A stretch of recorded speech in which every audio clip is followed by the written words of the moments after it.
Heureux, heureux les artisans de paix, car ils seront appelés enfants de Dieu.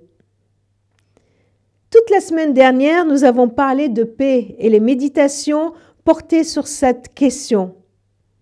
La paix avec soi-même, la paix avec Dieu, la paix avec les autres. Si vous n'avez pas eu le temps de les regarder, je vous invite à le faire.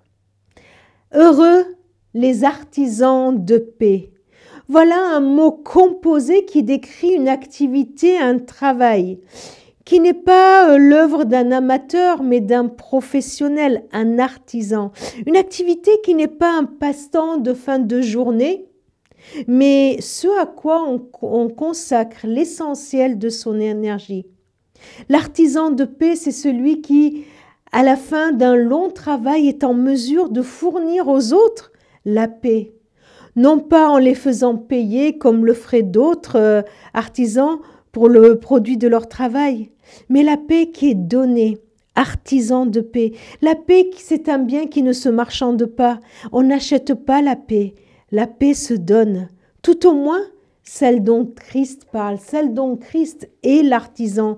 Il dit, je vous donne la paix. L'artisan de paix travaille à la paix. Il travaille et il façonne la paix avec toute son énergie. Notre monde a soif de paix.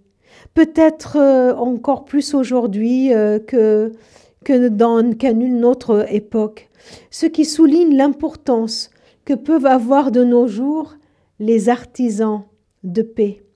L'artisan de paix, celui qui donne cette paix, qui souffre que l'autre ne soit pas en paix et qui mettra tout en œuvre pour vivre en paix avec les autres, pour vivre en paix avec lui-même. C'est celui qui ne répond pas à la violence par la violence. C'est celui qui aime tendre la main, relever, restaurer. C'est celui qui fait le premier pas dans les histoires, dans les disputes. C'est celui qui fait le premier pas pour retrouver la paix. C'est celui qui va vers l'autre, non pour détruire, mais pour construire. Oui, ils seront appelés enfants de Dieu. Ils seront reconnus même dans ce monde comme enfants de Dieu, parce qu'ils ressembleront à leur papa, parce qu'ils feront l'œuvre de leur Père. J'aimerais te laisser cette prière de Saint François d'Assise. En l'écoutant, je t'invite à la méditer, peut-être juste écouter cette prière et à saisir une occasion qui est décrite dans cette prière pour la faire tienne, pour la vivre tout au long de cette journée qui est devant toi. Seigneur, fais de moi un artisan de ta paix. Là où est la haine, que je mette l'amour. Là où est l'offense, que je mette le pardon. Là où est la discorde, que je mette l'union. Là où est l'erreur, que je mette la vérité. Là où est le doute, que je mette la foi. Là où est le désespoir, que je mette l'espérance. Là où sont les ténèbres, que je mette la lumière. Là où est la tristesse, que je mette la joie.